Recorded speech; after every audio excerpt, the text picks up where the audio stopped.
Hey friends, so I felt like I was supposed to get on and share something that God had given me. A couple years ago, I was kind of feeling at the end of my rope. I was feeling like I was about ready to just wanted to throw in the towel because I felt so weary. I felt like I had been climbing this mountain for so long and I didn't know how much longer I could take because I was just that wore out. And then while I was driving in my car, just God gave me this snippet of a picture, and it was of that very thing, of me scaling this arduous, hard mountain.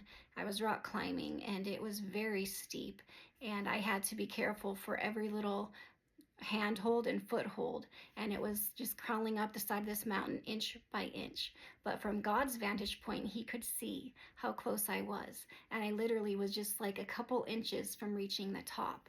But from my vantage point, I didn't know how much farther I had to climb because it seemed endless. And I was about ready to propel down, and then something inside rose up, and it was like, don't you dare give up hope. And I pushed through, and before I knew it, I was on the top. Yeah, it had taken a long time, but I had persevered. I had gotten through it. I had scaled what I had thought was this impossible thing. So, friend, if that is you today, that just feels weary and wore out in this long, arduous journey you seem to be on, and you just don't know how much longer you can take, please don't throw in the towel. Don't give up. Don't propel down on this thing, on this dream, whatever it is that God has put inside of you and that voice is whispering. Don't you dare give up. Keep going. You're closer than you think.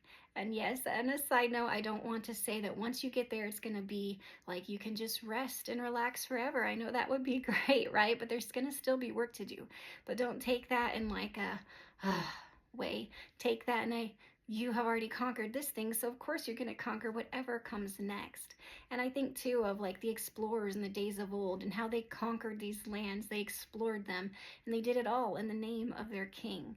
And every place that their foot fell and that they would place that flag, it was the territory then of the king. So every area in our life that we just thought that we couldn't do it, that the enemy whispers to us that there's no way on earth you're going to scale this thing, that you're going to be able to do this, and we do, God gets the glory. That is territory that we have taken back from what the enemy tried to take from us. So, friend, you are closer than you think. Don't you dare give up. God has great, amazing plans and so many vast lands for you to explore and to conquer in his name, for his glory. But in that, doing what we were called to do, we are also going to just find this amazing joy and peace in the journey. I'm not saying it's going to be easy, but I am saying it's going to be very, very worth it. I love you, friend. You've got this, and don't you forget, God's got you.